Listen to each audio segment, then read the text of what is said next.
If you think that this is something that Goku will be able to talk his way out of, again, I don't think it's going to be as simple as that.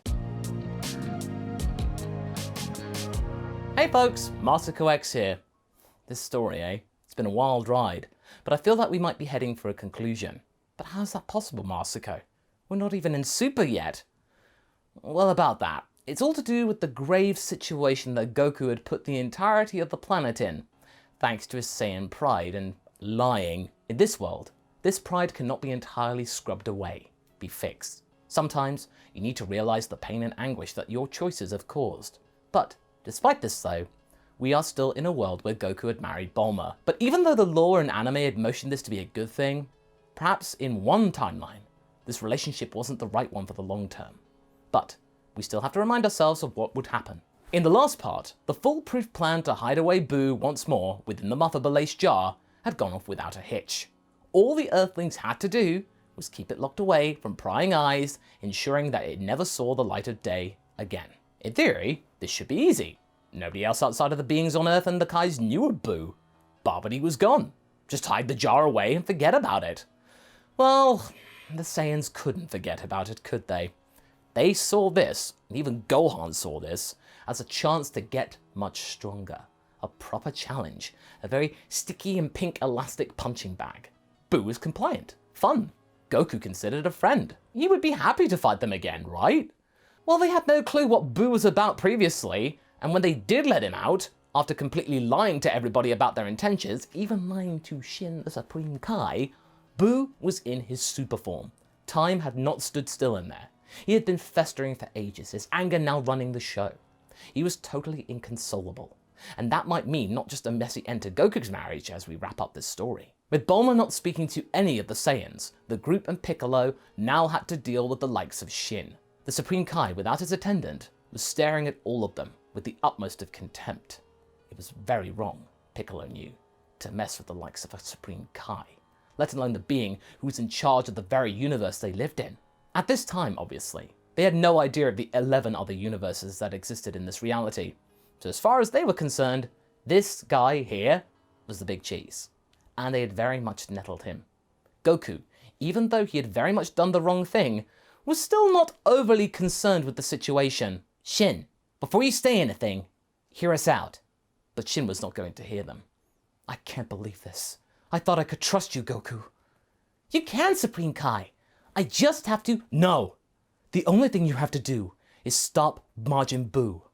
I knew I shouldn't have put all my faith in Saiyans. It all leads to terrible things happening. Piccolo shot a glare at Vegeta, almost as if to say what Shin was saying was not entirely wrong. Vegeta was getting fed up with this insolent twerp hurling insults at them. If you got out of our way, then we could do so. Leave us alone and let us handle it. We shall put that pink mess back in its box. Kakarot knows the Mafuba. That can seal him away like before, right? Goku nodded. That's right, I can. All I gotta do is sneak up on him and do it again. Slin looked slightly less angry, but remained composed.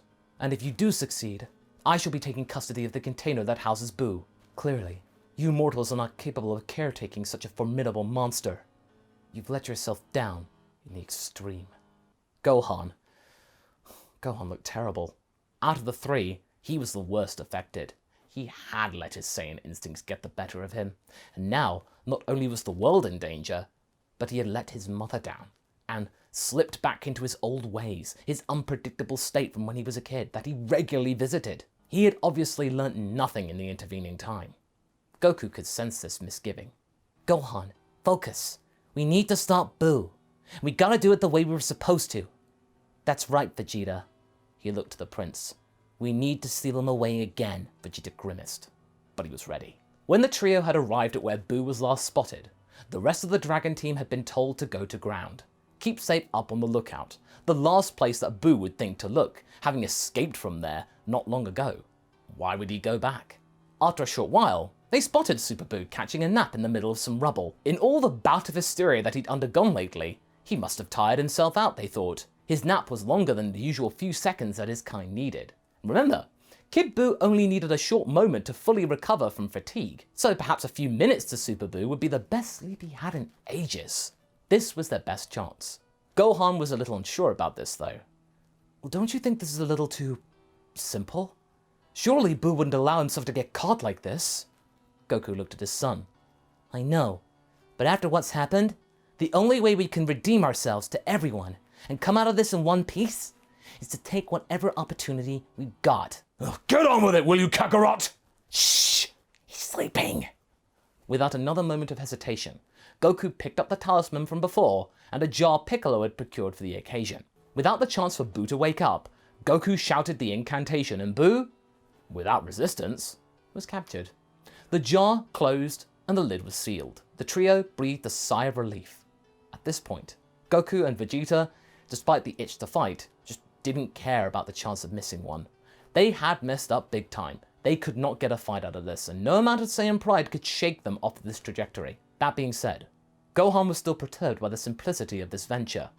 After what they had been through with Buu in the Room of Spirit in time, the way he saw him fly off the handle, there was no way that Buu would have slept so soundly and his natural instincts not protect him from being sealed away for a second time, or technically third time. He kept his concerns to himself though, as Shin teleported to the location, sensing they had been successful, or at least assuming they had been. He looked less angry, more pensive than he had been earlier, and it even brought Bulma with him so that Goku and her could maybe talk about what had happened. I'm satisfied that you saw sense and resisted temptation this time around, said Shin with no joy, only calmness. And as for Bulma, she was still mad with Goku and Gohan. I see you fixed it, she said. Bulma, please, can't you see I did good? Gohan winced at this. That was the wrong thing to say. That was not the point, he thought. He could see it clear as day right now why his mother was mad, now that his Saiyan side wasn't running the show. Did good? Goku, this goes beyond that. How can I trust you now? You don't remember that situation with Cold? How that almost destroyed our marriage? I've let you get away with a lot of things over the years, but this... I don't think I can do that. Bulma, said Goku, now sounding very strained and concerned even. I promise, I won't let this happen again. I can't let this happen again. The Supreme Kai is going to take the jar away. He'll keep it safe. Shen nodded. He speaks the truth, Bulma.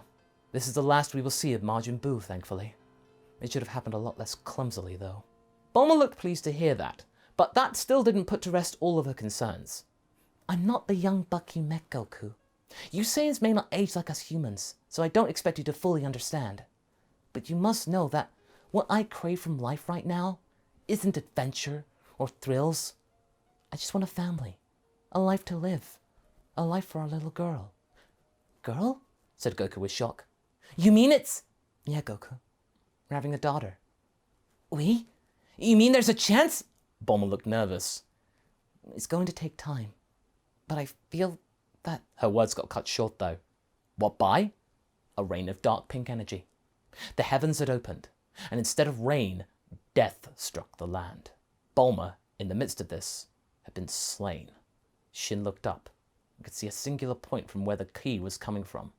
It was coming from Lookout. He looked terrified. What could this mean? But Buu was in the jar. But what was that up there? Goku and Gohan were numb.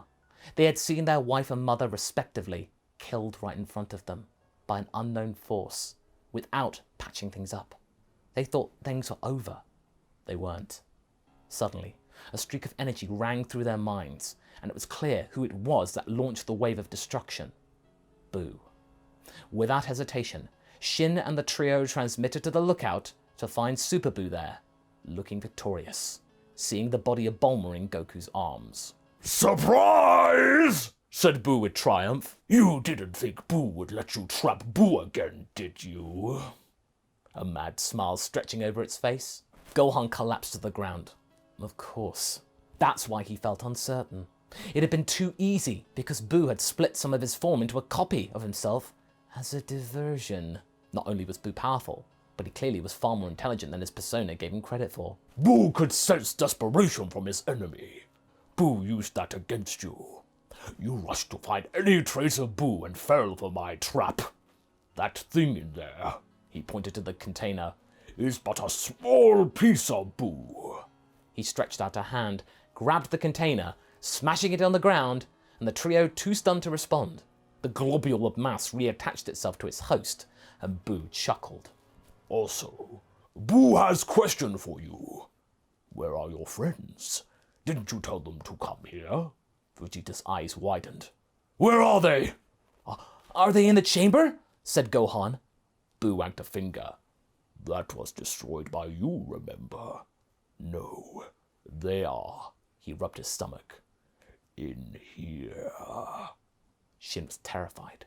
The rest of the dragon team had been consumed by the beast, right behind their backs, while they were distracted. You can keep that one.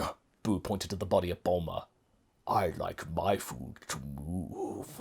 Goku and Gohan powered up to full beams and gave it what for, Vegeta guarding Shin. The fight was intense, tearing up what remained of the lookout. Despite their ferocious charge, Buu had an answer to everything. He had absorbed the entire crew, and that meant his power was far stronger and greater than they were in the chamber. And on top of all that, with that gained experience of Goku and Gohan, he knew their tricks. The only person he hadn't absorbed yet was Piccolo and the Saiyans. When Piccolo arrived, he took over guarding duties of Shin, Vegeta joining the party. But not even that was enough to stop Super Buu. He was just too powerful to contain. Is there no other way we can stop him? Said Piccolo to Shin. Shin, who had no gripe with Piccolo, replied, I don't know. That trick of Goku's won't work a third time. We need to simply win. But if any one of them gets absorbed, then... Shin trailed off, but Piccolo knew the truth, and he saw what came next. Now floundering with the enormity of what had happened, Gohan was struggling. He was having to come to terms with the very real danger of his friends being gone, consumed by this beast. His internal rage was causing him to turn against himself, making some very rookie mistakes, him not believing in himself. He was lucky to not be hurt badly by Buu. But sometimes, it was almost like Buu was playing him, sensing his anguish and fragile state of mind. He carried on this route of subjugation, and the moment came for Buu. What's the matter, boy? Getting tired? Getting upset? This place is not for a mewling whelp like you. I'm not that. I will kill you! Is that right? Said Buu with control and conviction. Without warning, a tendril grabbed Gohan by the leg and consumed the boy in a few seconds. Buu then laughed loudly. Ha! You're right! That act did kill Buu! Funniest thing I've ever seen! Goku and Vegeta glared angrily, and Shin was now at a loss for words. With Gohan now part of Buu, the fight was very much one-sided. Buu was slowly grinding down the likes of Goku and Vegeta. Not even their Saiyan power and determination could counter this. Shin had no choice but to step in. Piccolo grabbed his hand and begged him not to. Don't do it, Supreme Kai! If what part of me thinks is true, then if you die, then... Yes, I know. Shin then turned to Buu. But what choice do I have? I'm supposed to take care of this universe. Let me do what I have to do. Shin lunged forward, and Buu saw him coming and laughed. A pink key bolt in Shin's direction, killing him instantly. At once, Buu sensed something. Piccolo sensing this too. Buu stopped fighting. He looked up to the heavens. On a distant world far from Earth, a cat was sleeping, but he would never wake up. A blue angel could sense its life was fading, walking over to his charge. He was stumbling as his essence was leaving his body, and calmly sat down by this creature. He smiled gently and sighed. Lord Beerus, the angel said, before his eyes closed and his skin turned grey. Buu nodded. It is done. Nobody is left to stop me.